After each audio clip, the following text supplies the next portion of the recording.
Hi! இன்னைக்கு இந்த மாதிரி குட்டி ஸ்டார்ஸ் வந்து எப்படி பண்ணுறதுன்னு பார்க்கலாமா? இந்த பெரிய ஸ்டாரும், குட்டி ஸ்டாரும் 2மே ஒரே பேட்டர்ன் தான். நூலும் ஹூக்கும் மட்டும் தான் வேறு. இந்த பெருசு வந்து பல்க் யார்னில் 4.5 ஹூக் யூஸ் பண்ணி பண்ணது. குட்டி ஸ்டார் வந்து மீடியம் யார்னில் 3.5 ஹூக் யூஸ் பண்ணி பண்ணது. இப்போ இந்த டியூட்டோரியலில் நான் குட்டி ஸ்டார் வந்து எப்படி பண்ணுறது அப்படின்ற பேட்டர்ன் வந்து நான் காட்டுறேன். இதுக்காக நான் எடுத்திருக்க யான் வந்து சென்னையில ஜஸ்ட் ப்ளூ, சைஸ் வந்து மீடியம். இதுக்காக நான் யூஸ் பண்ண போகிற ஹூக் வந்து 3.5 ஹூக்கு. இந்த யானில் ஒர்க் பண்ணும்போது நம்ம என்ன பிரச்சனை வரும் அப்படின்னா, இதில் மேஜிக் ரிங் போட்டு அதை டைட் பண்ணும்போது இந்த நூல் வந்து டக்குன்னு அத்துட்டு வந்துடும். அதனால இந்த நூலை வச்சு நம்ம வந்து மேஜிக் ரிங் பண்ணாமல் இந்த மாதிரி அக்ரலிக் யானோ இல்லை காட்டன் யானோ இந்த மாதிரி ஒரு குட்டி பீஸ் கட் பண்ணி அதை நான் எப்படி சுருட்டுறேன்னா இந்த மாதிரி ஒரு சுருட்டி ஒரு சர்க்கிள் மாதிரி ஃபார்ம் பண்ணி வச்சுக்கோங்க. இப்போ இதுதான் நமக்கு வந்து மேஜிக் ரிங். இதுக்குள்ளே தான் நம்ம ஒர்க் பண்ண போகிற எல்லா சிங்கிள் க்ரோஷேவும் இருக்க போகுது. ஃபஸ்ட்டு வந்து நம்ம சென்னையில் யானை வந்து இதுக்குள்ளே எடுத்துக்கிறோம். எடுத்துகிட்டு இதை வந்து அது கூட லாக் பண்ணுறதுக்காக ஒரு செயின் வந்து போட்டு இந்த நூல் வந்து இது கூட மெர்ஜ் ஆகிற மாதிரி லாக் பண்ணிக்கலாம். இப்போ இந்த ரிங்குள்ளே வந்துட்டு 5 சிங்கிள் க்ரோஷே வந்து நான் பண்ண போகிறேன். இது ஃபஸ்ட்டு சிங்கிள் க்ரோஷே வந்து மார்க் பண்ணி வச்சுக்கலாம். அப்போ தான் நம்மளுக்கு அடுத்தடுத்து ஸ்டிச் வந்து கவுண்ட் பண்ண ஈஸியாக இருக்கும். இப்போ 2, 3, 4,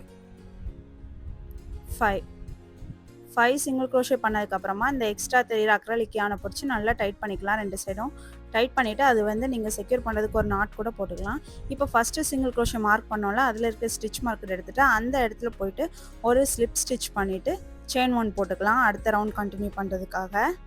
இப்போ ஸ்லிப் ஸ்டிச் போட்டோம்ல, அதே இடத்துல 2 சிங்கிள் க்ரோஷே பண்ணணும். ஒரே ஸ்டிச்சில் 2 சிங்கிள் க்ரோஷே பண்ணணும்.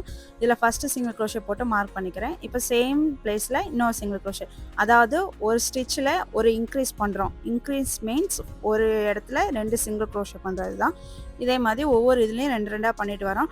டோட்டலாக நமக்கு வந்து ரவுண்ட் 2 கம்ப்ளீட் ஆகும்போது 10 ஸ்டிச்சஸ் வந்து நமக்கு இருக்கும்.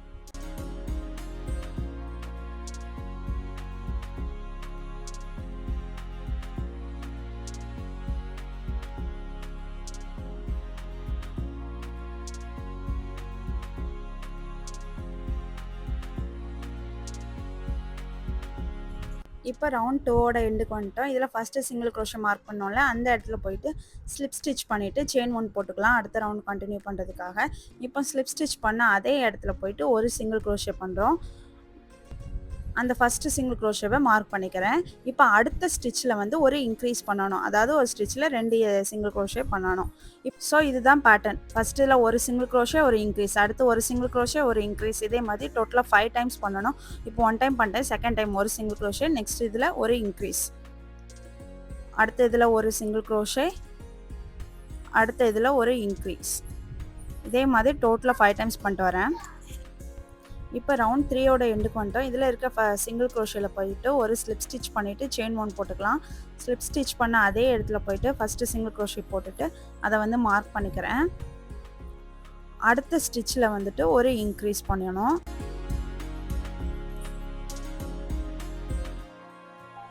அடுத்த ஸ்டிச்சில் ஒரு சிங்கிள் க்ரோஷே பண்ணிக்கிறேன். ஸோ இதுதான் பேட்டர்ன். ஒரு சிங்கிள் க்ரோஷே, ஒரு இன்க்ரீஸ், ஒரு சிங்கிள் க்ரோஷே.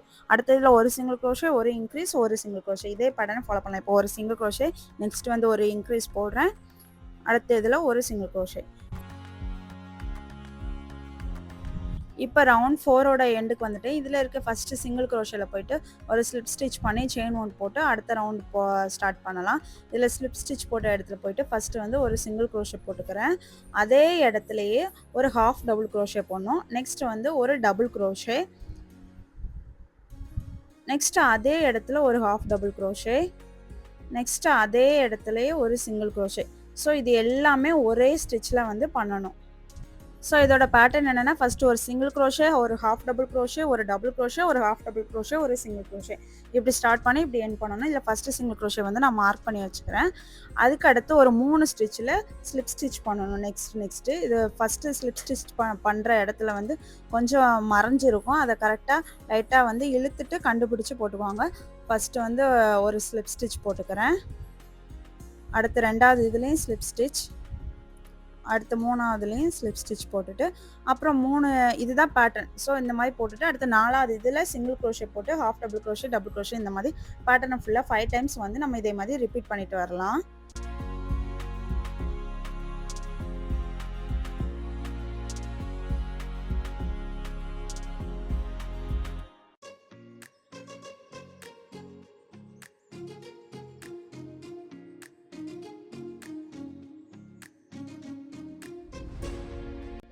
இப்போ 5 டைம்ஸ் வந்து இந்த பேட்டர்னை ரிப்பீட் பண்ணியாச்சு. இப்போது இந்த ரவுண்டோட எண்டுக்கு வந்திருக்கோம். இதில் ஃபஸ்ட்டு சிங்கிள் க்ரோஷே மார்க் பண்ணோம்ல, அந்த இடத்துல போய்ட்டு ஸ்லிப் ஸ்டிச் பண்ணிவிட்டு அப்படியே நூலை கட் பண்ணிட வேண்டியதான்.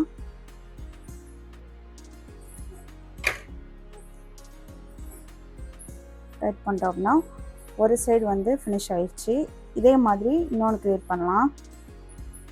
இதே மாதிரி 2 பீஸ் பண்ணி எடுத்துக்கிட்டேன்.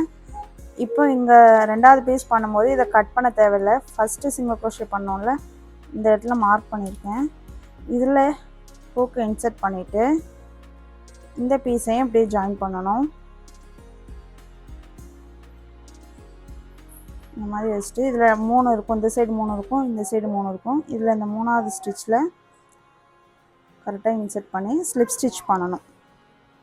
நம்ம இதை கட் பண்ணிவிட்டு ஊசியை வச்சு கூட தைக்கலாம். ஆனால் இந்த நூலில் அப்படி தைக்கும்போது கொஞ்சம் கஷ்டமாக இருக்கும். அது வந்து ஒரு மாதிரி உதிர்ந்து வந்த மாதிரி வரும். அதனால தான் நான் இந்த மாதிரி பண்ணுறேன். இதே மாதிரி இந்த இதில் ஒன்று, இந்த இதில் ஒன்று, ஃப்ரண்ட் பீஸில் ஒன்று, பேக் பீஸில் ஒன்றுன்ட்டு எடுத்து ஃபுல்லாக ஸ்லிப் ஸ்டிச் பண்ணிகிட்டே வரணும் லைனாக.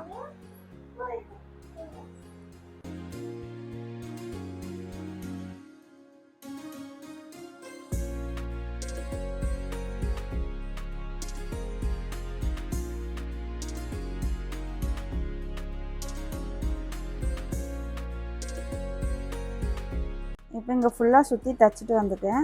கொஞ்சம் கேப் விட்டுருக்கேன். இந்த டைமில் வந்து காட்டன் ஃபில் பண்ணிக்கலாம். நல்லா எல்லா கார்னர்லேயுமே சமமாக போகிற மாதிரி நல்லா கை வச்சு ப்ரெஸ் பண்ணி உள்ளே ஃபில் பண்ணிக்கலாம்.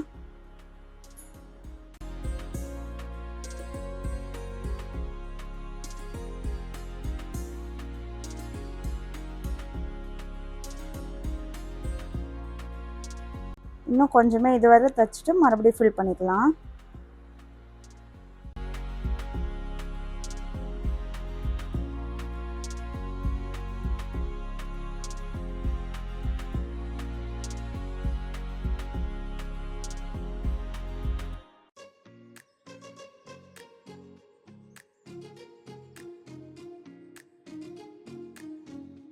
அதான் லாஸ்ட் வந்தாச்சு. இதில் ஒரு ஸ்லிப் ஸ்டிச் போட்டுட்டு செயின் 1 போட்டு கொஞ்சம் பெருசாக நூலை கட் பண்ணிவிட்டு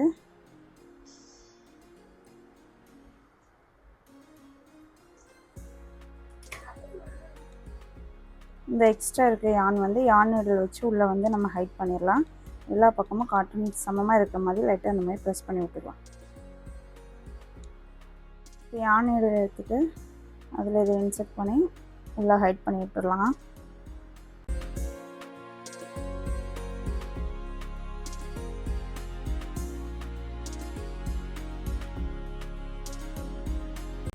அவ்வளோதான். நம்ம ஐஸ் வந்து ஸ்டிக் பண்ணிடலாம்.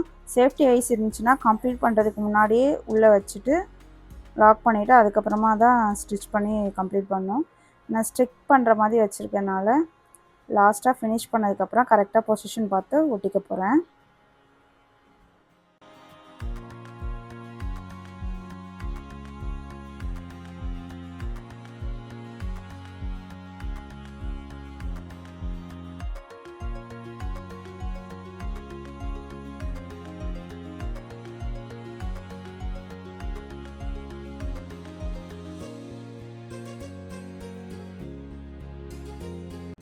இப்போ வந்து ஐஸ் வந்து பேஸ்ட் பண்ணியாச்சு. நெக்ஸ்ட் வந்து மவுத்து ஸ்டிச் பண்ணிக்கலாம்.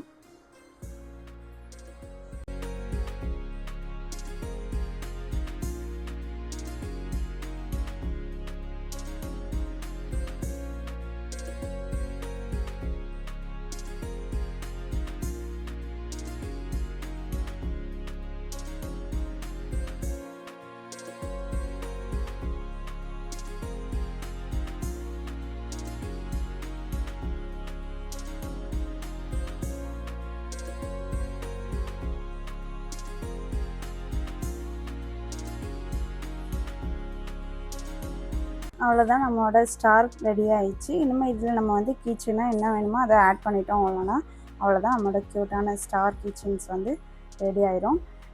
இதை பிக் சைஸ்லேயோ இல்லை காட்டன் யான்லேயோ எதுலனாலும் நீங்கள் ட்ரை பண்ணி பார்த்துட்டு எப்படி வந்துச்சு அப்படின்னு மறக்காமல் கமெண்ட் பண்ணுங்கள்.